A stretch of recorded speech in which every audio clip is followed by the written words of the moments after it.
अस्सलाम वालेकुम रहमतुल्लाहि वबरकातुहू। कैसे आप लोग। और आज मैं सानिया कुरैशी हिंदी मराठी लर्नर के इसमें स्टैंडर्ड 7 उर्दू मीडियम का लेसन नंबर 6 परिश्रम ही पूजा। परिश्रम यानी क्या? मेहनत। मेहनत ही क्या है? इबादत है। तो इसके बारे में हम लोग पढ़ते हैं। तो अब देखो इसमें क्या दिया हुआ है कि विचार मंथन। श्रम फल, श्रम का जो फल होता है वो कैसा होता है? मीठा होता है ना। मेहनत जब आप लोग करो और उसमें अगर आपको कामयाबी मिलती है तो उसकी खुशी की इंतहा नहीं होती है। तो चलो आज हम लोग पढ़ते हैं। परिश्रम ही पूजा है, पूजा तो पूजा ही होती है। देखो जब हम इबादत करते हैं तो बड़े दिल से, बड़ी लगन से, बड़ी मेहनत से हम लोग करते हैं, है ना। अपना पूरा ध्यान किस में लगाते हैं? इबादत में लगाते हैं। तो जैसे आप मेहनत करते हो तो आपका भी ध्यान किस में होना चाहिए? अपने मेहनत पे, उस चीज़ के कंसंट्रेशन में होना चाहिए। पूजा परमात्मा की होती है। पूजा जो है परमात्मा की होती है। पूजा क्या होती है? परमात्मा। परमात्मा यानी कौन? खुदा। परमात्मा यानी कौन? खुदा। पूजा किसकी होती है? खुदा की होती है।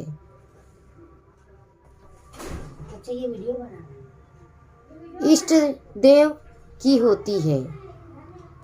इस पर विचार अलग अलग हो सकते हैं, किंतु इसमें तो राय नहीं कि पूजा आलसमय नहीं होती है। देखो अगर आलसमय यानी क्या? जैसे बोलते हैं ना, कंटाल करके करते। अभी जैसे पढ़ाई कर रहे हो, एकदम आँख मल रहे हो और नींद आ रही है आपको, या मोबाइल पे गाना लगा कर बैठे हो आप लोग, या टीवी देख रहे हो, या घर पे बातें करते करते पढ़ाई कर रहे हो, या अब करूँगा जब करूँगा कंटाल करके एकदम पेरेंट्स ज़बरदस्ती से बिठाते हैं, है ना। या अगर हम लोग इबादत भी करते तब करूँगा जब करूँगा, हमारा इबादत में ध्यान नहीं है, तो आलसमय से, आलसीपने से जो है पूजा नहीं होती है। बड़े बड़े कर्म योगियों ने कर्म को पूजा माना है। यानी जो कर्म करते, जो हम काम करते हैं, तो बड़े बड़े योगियों ने भी किसको पूजा माना है? काम को पूजा, काम को इबादत माना है।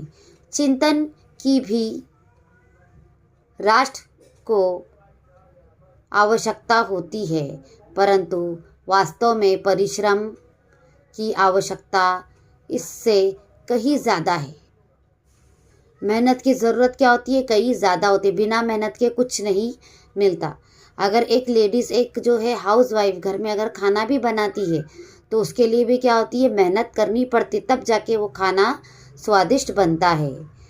बचपन से ही परिश्रम करने का अभ्यास निसंदेह आपको सफलता की राह पर ले जाता है।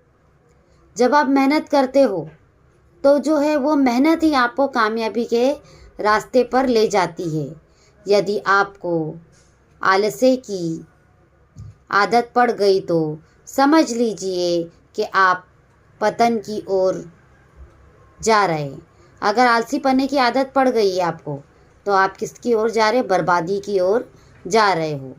दुखों की मार से फिर आपको कोई बचा नहीं सकता। दुख की मार से आपको कोई बचा नहीं। भाई कोई देगा तो कब तक साथ देगा। कहा गया है आलसियों ही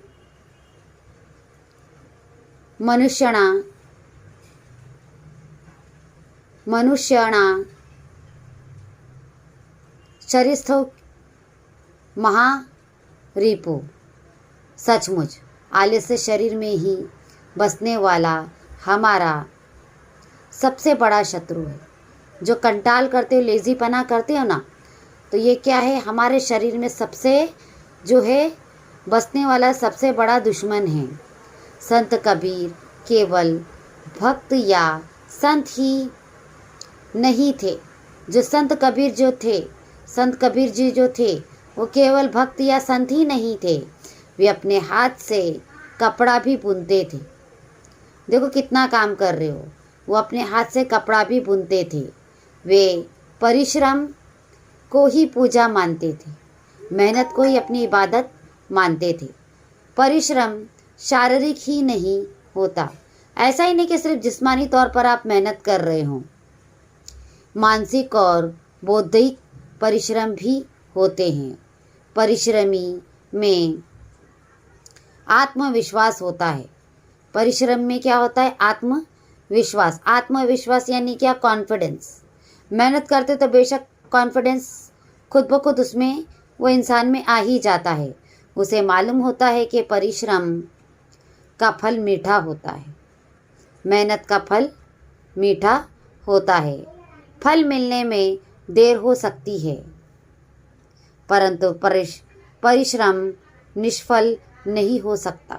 बेशक आपको आराम मिलने में, आपको कामयाबी मिलने में शायद देर हो जाए, 2 साल, 3 साल, 5 साल, लेकिन ऐसा नहीं है कि आपको उसका फल नहीं मिलेगा, कामयाबी नहीं मिलेगी। एक बार एक विद्यालय का परीक्षा परिणाम घोषित किया गया। एक बार ऐसा कि एक स्कूल में जो है रिजल्ट का नतीजा जाहिर किया गया। एक बालक ने खड़े होकर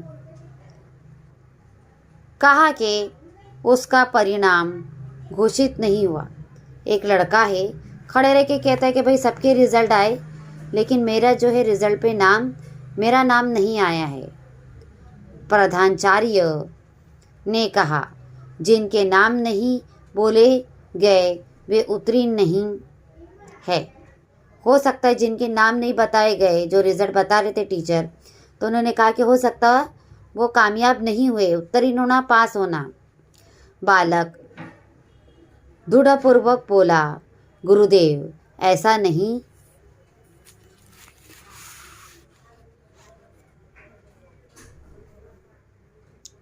ऐसा नहीं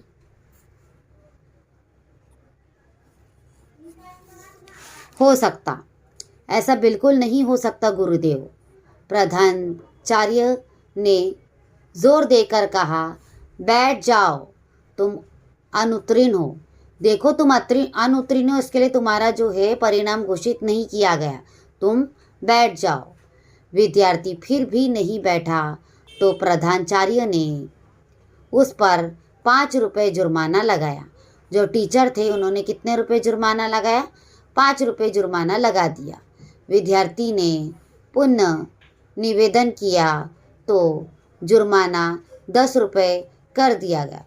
फिर से वो बोलता है तो फिर से 5 का दुगना हो जाता है, 10 रुपये फाइन, जुर्माना यानी फाइन।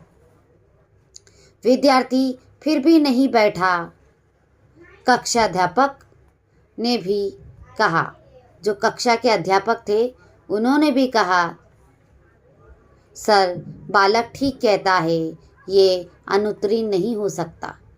बालक ठीक कहता है, ये नापास नहीं हो सकता है। ये पढ़ाई में कठिन परिश्रम करता है, बहुत सख्त मेहनत करता है ना। जैसे हम टीचर्स को मालूम था कि हमारा जो स्टूडेंट है कितने मार्क्स आ सकता है, कितनी उसमें एबिलिटी है, कितना वो कैपेबल है। इतने में विद्यालय का बाबू दौड़ा दौड़ा आया। विद्यालय का जो बाबू था वो दौड़ा दौड़ा आया और क्षमा मांगते हुए बोला, सर टाइप होने में एक नाम छूट गया था। टाइप होने में पियून कहते कि एक नाम छूट गया था। वो नाम उसी परिश्रमी छात्र का था, उसी मेहनती स्टूडेंट का था, और उसके अंक भी स्वार्थिक थे। वो बालक और कोई नहीं बल्कि राजेंद्र प्रसाद थे। वो बालक कोई नहीं बल्कि कौन थे? राजेंद्र प्रसाद थे। वही राजेंद्र प्रसाद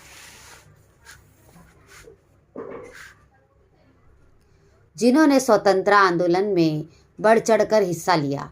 आपको पता है कि हमारा जो देश है अंग्रेज़ों की गुलामी में था, और देश को आज़ाद कराने के लिए सब लोगों ने बढ़ चढ़कर जो है हिस्सा लिए थे।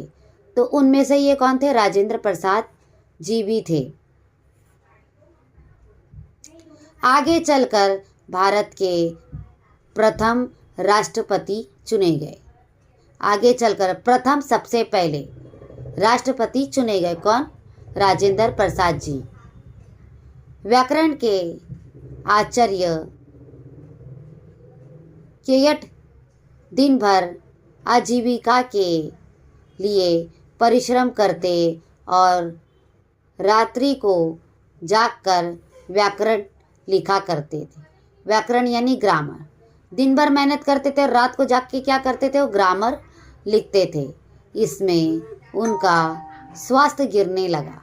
अब क्या हुआ, ज़्यादा काम करोगे, 24 घंटे आराम नहीं है तो क्या होगा, स्वास्थ्य भी, तबीयत भी खराब होगी। उनकी पत्नी ने आग्रह किया, रिक्वेस्ट किया, कन्विंस किया, आप समाज के लिए महत्वपूर्ण हो, आप सोसाइटी के समाज के लिए अहमियत रखते, इम्पोर्टेंट हो, कार्य कर रहे हो, घर का खर्च चलाने की चिंता आप मुझ पर छोड़ दीजिए, आप सिर्फ समाज के लिए काम कीजिए, घर का जो है खर्चा चलाने की जिम्मेदारी मुझ पर आप छोड़ दीजिए।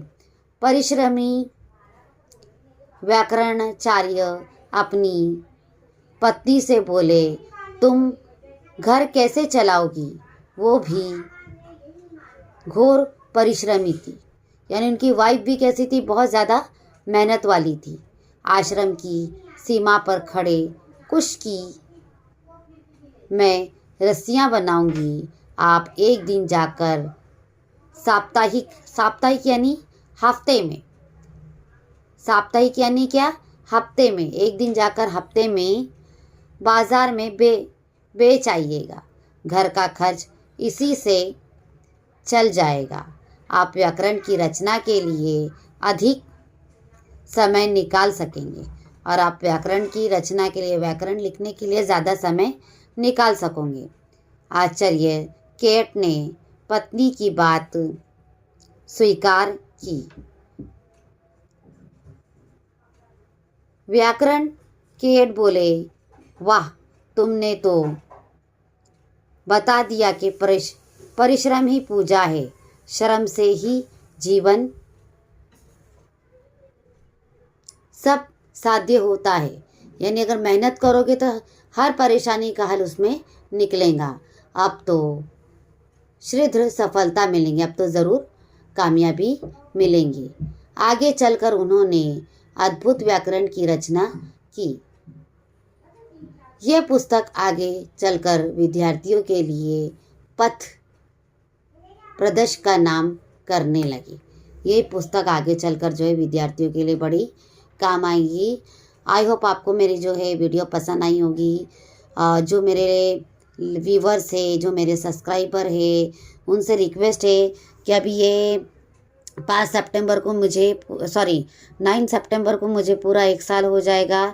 मेरी वीडियो को ज़्यादा से ज़्यादा लाइक कीजिए, सब्सक्राइब कीजिए, शेयर कीजिए और मेरे जो रिस्पेक्टिव व्यूवर्स है और रिस्पेक्टिव सब्सक्राइबर है, तो आप प्लीज़ जो आप मुझे अपनी राय दे सकते हो, क्या एक्सप्लेनेशन और कैसा होना चाहिए, मुझे इसमें और क्या मुझ में कमी है तो दूर होनी चाहिए।